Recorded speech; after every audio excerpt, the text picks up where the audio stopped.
Georgia citizens pay the fourth highest electric bills in the United States. Why? In December of 2019, the Georgia Public Service Commission met to set new rates for Georgia Power.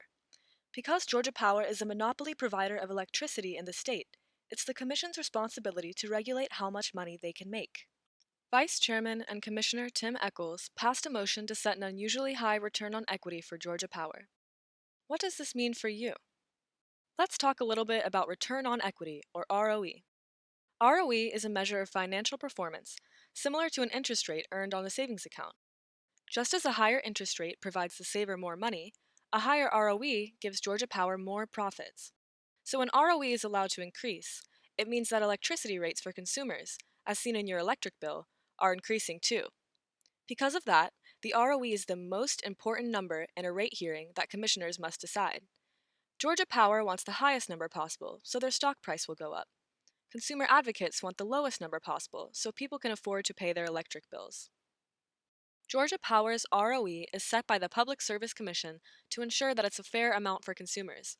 That's the goal anyway. Looking at the ROEs set by other states is an important way to know what's reasonable and fair. The average ROE for utilities in 2019 was 9.57% and has been declining as the cost of debt in the United States has declined in the past 10 years. Commissioner Echols recommended that Georgia Power's ROE be set at 10.5%. 10.5 is an outrageously high number, given long-term trends, and more than even Georgia Power requested, which was 10.25%.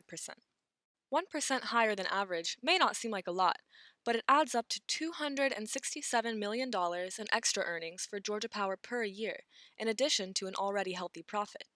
Coupled with the high earnings band, which is another rate set by the Public Service Commission, the actual extra earnings per year are $482 million. This extra $500 million is paid by you through high electric rates and high bills. So how did this extremely high ROE get through the Commission?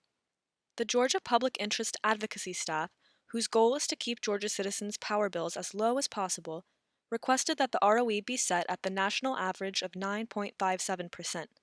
But their recommendation was ignored by Echols and the Commission. During the Energy Committee meeting last Thursday, PIA staff and several other parties voiced opposition to various parts of the proposed agreement as filed. The matter is ready for your decision. Number 3, that we set the ROE at 10.5%. Commissioner Lauren McDonald attempted to amend the motion and set a lower ROE of 10.25%, which is still well above the national average. Commissioner Echols, I'd like to make an amendment to your motion that the ROE be set at 10.25. I will not do that, Commissioner. I think that that would trigger a downgrade. What does Echols mean by credit downgrade? He means that if Georgia Power doesn't get an ROE of 10.5%, Wall Street banks will charge Georgia Power more money for loans. But this is not true. The average U.S. utility ROE is 9.57% without credit downgrades. So if you notice your electric bill getting higher, it's not you. It's them.